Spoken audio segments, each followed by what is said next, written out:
आज की इस वीडियो में हम सीखेंगे कि वर्नियर कैलिपर क्या है, वर्नियर कैलिपर के क्या यूजेस हैं और उसके एसेंशियल कंपोनेंट्स कौन से हैं और उसे लेबॉर्ट्री में हम मेजरमेंट के लिए कैसे इस्तेमाल कर सकते हैं। तो शुरुआत करते हैं, वर्नियर कैलिपर क्या है। वर्नियर कैलिपर एक ऐसा इंस्ट्रूमेंट है जिसके ज़रिए से आप 0.1 मिलीमीटर की साइज़ का ऑब्जेक्ट नाप सकते हैं। आप मेजर कर सकते हैं अप टू दी लेंथ और विड्थ और डायामीटर ऑफ 0.1 मिलीमीटर। ये इंस्ट्रूमेंट 1631 में एक फ्रेंच साइंटिस्ट जिसका नाम वर्नियर था उसने इंट्रोड्यूस करवाया। इसके क्या यूजेस हैं? वर्नियर कैलिपर को आप इस्तेमाल कर सकते हैं किसी चीज़ की external length, breadth, external diameter, radius, internal diameter और रेडियस और डेप्थ मेजर करने के लिए। These are the uses of vernier calliper. अब आ जाते हैं इसके एसेंशियल कंपोनेंट्स पे। जो तस्वीर आपको इस वक्त स्क्रीन के ऊपर नज़र आ रही है इसे हम कहते हैं वर्नियर कैलिपर। यहाँ पे आपको नज़र आ रही हैं ये जॉज जिनको कहा जाता है अपर जॉज या इंटरनल जॉज। इनके ज़रिए से आप किसी भी चीज़ की इंटरनल रेडियस या इंटरनल लेंथ मालूम कर सकते हैं। ये लोअर जॉज हैं जिनके ज़रिए से आप एक्सटर्नल लेंथ या एक्सटर्नल जो भी पैरामीटर्स हैं वो मेजर कर सकते हैं, मींस एक्सटर्नल रेडियस, ब्रेड्थ। और यहाँ पे आपको राइट साइड पे एक स्ट्रिप नज़र आ रही है जिसे हम कहते हैं डेप्थ मेजरिंग ब्लेड। ये डेप्थ मेजरिंग ब्लेड किसी भी कैपिलरी ट्यूब या किसी भी जार जिसके अंदर आप रूलर इस्तेमाल नहीं कर सकते या बहुत थिन है तो आप उसकी डेप्थ मालूम कर सकते हैं। ये आपको एक स्क्रू नज़र आ रहा है, ये स्क्रू कहलाता है लॉकिंग स्क्रू। और लॉकिंग स्क्रू यूज़ किया जाता है कि जब भी आपने कोई ऑब्जेक्ट इन जार्स के अंदर या यहाँ पे फिट किया तो उसके बाद आपने रीडिंग लेनी होती है, लेकिन रीडिंग से पहले आपने इसको लॉक करना होता है ताकि रीडिंग लेते वक्त एरर ना इंक्रीज़ हो जाए या एरर इंट्रोड्यूस ना हो जाए, तो इसलिए इसको लॉक किया जाता है। उसके बाद आ जाते हैं यहाँ पे एक स्केल आपको नज़र आ रहा है जो कि एक ही जगह पे मौजूद है, दूसरा है जो कि मूव कर रहा है। ये स्केल जो कर्सर के नीचे इस वक्त मौजूद है 0 to 5 ये सेंटीमीटर्स में है और इसके अंदर ये जो छोटा सा पोर्शन है ये 0.1 सेंटीमीटर है, जो कि यहाँ पे लिखा हुआ भी है 1 main scale division equal to 0.1 centimetre.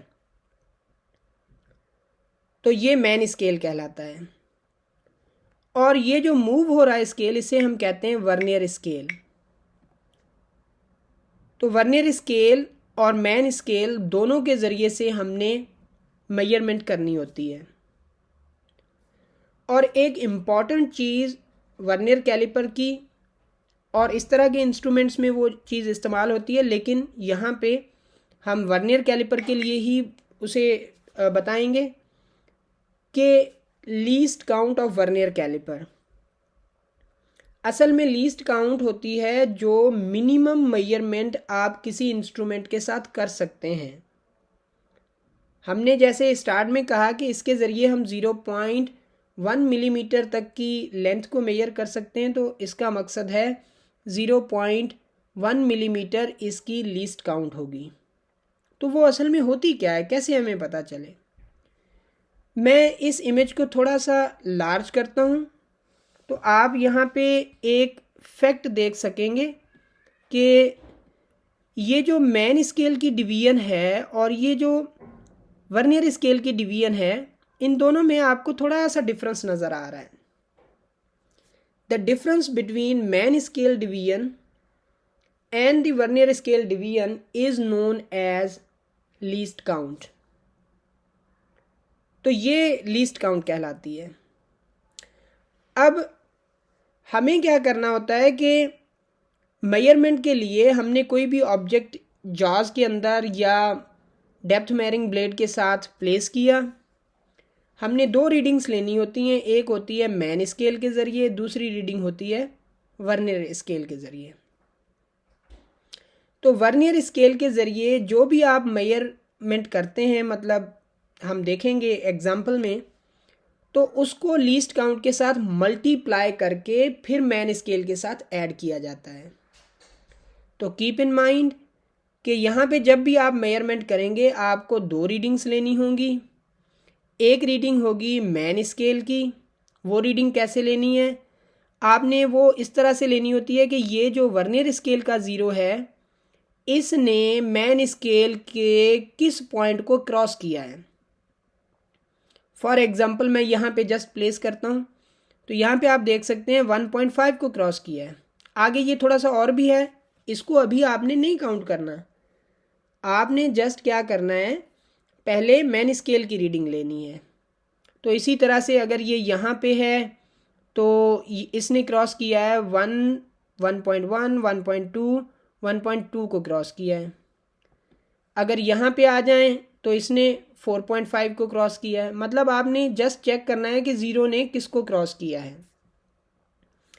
अगर ज़ीरो किसी को बिल्कुल सामने है, इसका मकसद है क्रॉस नहीं किया, बिल्कुल एग्जैक्टली सामने है, तो फिर तो आपको रीडिंग एक ही लेनी है।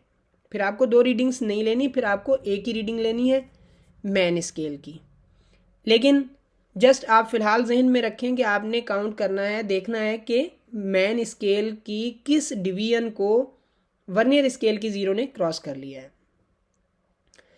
दूसरा स्टेप आ जाता है कि फिर अगर क्रॉस किया है लाइक दिस वन, तो अब आपने देखना है कि ये तो किसी को भी सामने नहीं है। अब आपने ऊपर वाली लाइन और नीचे वाली लाइन को एक दूसरे के साथ आमने सामने देखना है, जो बिल्कुल एक दूसरे के आमने सामने हो। ये नहीं है, ये नहीं है, ये 2 वाली भी नहीं है, ये भी नहीं है। मुझे नज़र आ रहा है कि 4 और उसके ऊपर एक बिल्कुल सामने है। ऐसा महसूस हो रहा है एक ही लाइन है, तो ये 4, हम कहेंगे कि 4। यहाँ पे मैन स्केल की जो भी रीडिंग आपने ली वो ले ली, उसके बाद आपने 4। तो अब इस 4 को आपने मल्टीप्लाई करना होता है लीस्ट काउंट के साथ। तो लीस्ट काउंट 0.01 सेंटीमीटर है। अगर आप उसको मिलीमीटर में लेंगे तो वो होगी 0.1 मिलीमीटर। क्योंकि मैन स्केल सेंटीमीटर में है तो आपको ये भी सेंटीमीटर्स में ही लेनी होगी। तो ये 4 को आप मल्टीप्लाई कर देंगे 0.01 सेंटीमीटर के साथ, तो क्या आंसर आ जाएगा 0.04। तो आपने पहले जो भी रीडिंग ली होगी मैन स्केल से, अब आप दोनों को ऐड कर देंगे। जब आप ऐड करेंगे तो आपके पास फाइनल आंसर होगा। तो अब हम प्रैक्टिकली देखते हैं कि इसको कैसे इस्तेमाल किया जाता है। उसके लिए मैं कोई एक ऑब्जेक्ट ले लेता हूँ। यहाँ पे हम एक ऑब्जेक्ट क्रिएट करते हैं कि जिसकी हम लेंथ, एक्सटर्नल या इंटरनल या डेप्थ इस तरह से मेजरमेंट्स करें। तो ये हमने एक ऑब्जेक्ट ले लिया। ऑब्जेक्ट की पहले हम इंटरनल लेंथ वगैरह को मेजर करते हैं। तो इंटरनल लेंथ को मेजर करने के लिए मैंने इस जाज को इस तरह से वाइड करना शुरू किया, और जहाँ पे वो मैक्सिमम पे आ गया तो उससे आगे ये नहीं जा रहा। तो अब हमने देखना है कि इसकी लेंथ क्या है, इंटरनल लेंथ। तो यहाँ पे मुझे नज़र आ रहा है कि ये 0 ने 1 को क्रॉस किया है। तो इसका मकसद है कि ये बात तो कंफर्म हुई, हमारे पास मैन स्केल की रीडिंग 1 है, 1.0 सेंटीमीटर। तो वर्नियर की अब हम देखेंगे, ये 4 बिल्कुल सामने है। तो अब हम 4 को 0.01 के साथ मल्टीप्लाई कर देंगे, तो ये आ जाएगा 0.04। तो तो हम 1 के साथ ऐड कर देंगे तो रिज़ल्ट आ जाएगा 1.04 सेंटीमीटर। तो यहाँ पे मैं रिज़ल्ट भी आपको शो कर देता हूँ कि यहाँ पे आप रिज़ल्ट देख सकते हैं कि कितना है। यहाँ पे आप देख सकते हैं कि मेन स्केल 1 क्रॉस हुआ है, ये 1.00 सेंटीमीटर, और जो वर्नियर स्केल की डिवीजन है वो 0.04 सेंटीमीटर के इक्वल है, क्योंकि 4 डिवीजन है। तो टोटल जो लेंथ हो गई इंटरनल लेंथ वो हो गई 1.04 सेंटीमीटर। अब हम देखते हैं कि इसकी हम एक्सटर्नल लेंथ मालूम करें। तो मैंने इस ऑब्जेक्ट को यहाँ पे प्लेस कर दिया। जब इस ऑब्जेक्ट को यहाँ पे प्लेस किया तो मुझे नज़र आ रहा है कि 0 ने किसको क्रॉस किया है, 1.1, 1.2, 1.3 को, और 2 बिल्कुल सामने है। तो 1.3 प्लस में 0.02, तो आंसर ये आपके सामने है। 1.30 को क्रॉस किया है और 0.02, तो ये हमारे पास आंसर आ गया। तो इस तरह से आप एक्सटर्नल लेंथ भी मेयर कर सकते हैं। अब मैं यहाँ पे आ जाता हूँ कि हम इसकी डेप्थ मेयर करें। डेप्थ मेयर करने के लिए मैं इसको यहाँ पे प्लेस कर देता हूँ, यहाँ पे बिल्कुल ओके जी। तो जब हम इसकी डेप्थ मालूम करते हैं तो डेप्थ को मालूम करने के लिए मैंने इसको इसके साथ बिल्कुल ऐसे प्लेस कर दिया। तो अब मैं डायरेक्टली वैल्यूज़ पे आ जाता हूँ कि 0 ने क्रॉस किया है 0.5 को, इस वजह से मेन स्केल की रीडिंग है 0.50 सेंटीमीटर, और वर्नियर स्केल जो बिल्कुल सामने है वो है 1, इसका मकसद है 0.01। तो दोनों को ऐड करेंगे तो ये लेंथ आ जाएगी 0.51 सेंटीमीटर।